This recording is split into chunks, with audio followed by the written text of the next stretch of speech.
So now we're going to pop over to Guildford. So climate emergency centres have been popping up all over the place. And one of the most successful is Zero Guildford, which is one of the projects that was supported through last year's Transition Together seed funding. So here to tell us about it is Ben McCallan. Ben, do tell us more.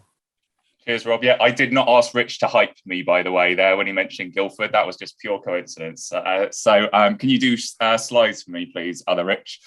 So my name's Ben. I am one of the trustees of Zero Carbon Guildford, and we are a charity that operates the Space Zero, which is in the town centre of Guildford. With three main objectives, really, to opening this physical premises. The first one is education and engagement of the wider community around the climate and environment crisis.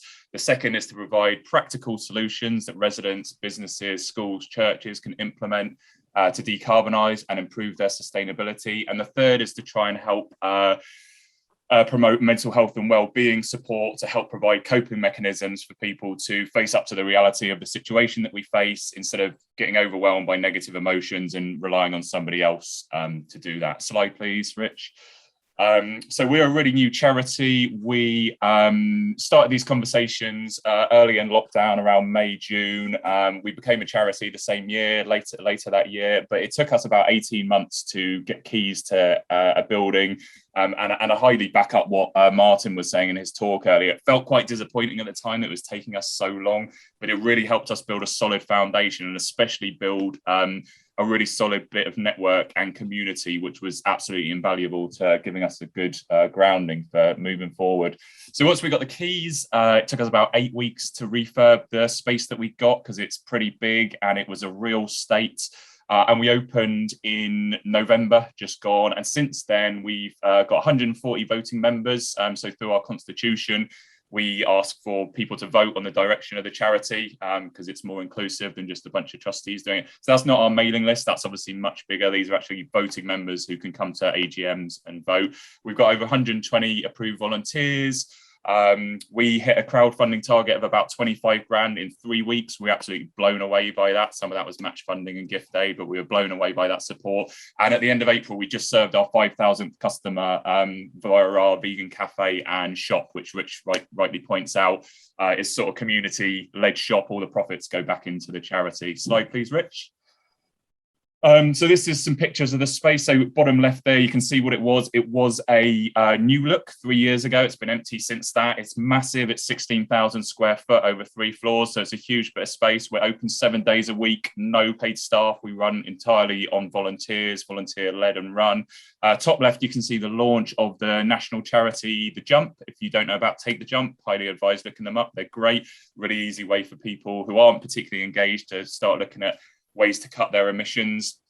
And we actually prototyped an interactive touchscreen wall, which anybody can build out of a bit of plywood and some magnetic paint. Don't ask me how, it's way beyond my tech capabilities, but it's pretty cool. The green heart there was part of a campaign that we ran for Climate Coalition's Feel the Love. We got 3,000 messages between us and the shopping centre, the Ferrari, to support climate action in Guildford. You can see our shop in the bottom right there. Slide, please, Rich. And then on here, you can see some of the things we do. So our community, as well as our community fridge, Rob mentioned, we got some vertical farming towers, which transition funded. We got a TerraCycle station, which is really popular for bringing people in. We do baby clothes library, a green read share. We do citizen science river water testing because our river's pretty polluted. We hold a load of different events. Last week, we had one of the lead authors on the IPCC's adaptation report come and do a talk for us, Ed Carr. We do drop-in sessions on energy advice. We do climate cinema. Our Green Your Home Zone does talks on energy efficiency. And then all around the edge of the building is kitted out with different displays from various groups. We've got a big biodiversity map donated by the Wildlife Trust. We've got a Lego Rebellion installation, which XR Arts Workshop did. We're currently running for the big plastic count. We've got a big single-use plastic display. Slide, please. And then on some of the positive outcomes of that, as we gave you a bit of a hat tip there, Rob, from the vertical farming funds. We just got 10 grand funding through national lotteries together for our planet to help kit the place out a bit more. We got some funding for our river testing kits, which are now in snazzy backpacks. We work a lot with the You've got about 30 seconds left, actually. Sorry. Work a lot with the University of Surrey, so some on air quality monitoring. But excitingly, we are about to launch a sustainable business network in partnership with the University of Surrey, which is aiming pretty ambitious and is looking to be a really positive thing. We are currently undertaking a feasibility study for a community energy company, which is looking pretty positive. And we're looking at how we can look at things outside the town centre and get parishes involved, because real different challenge when you live out in a rural setting. And the whole goal of this is to try and build a community-led climate action plan.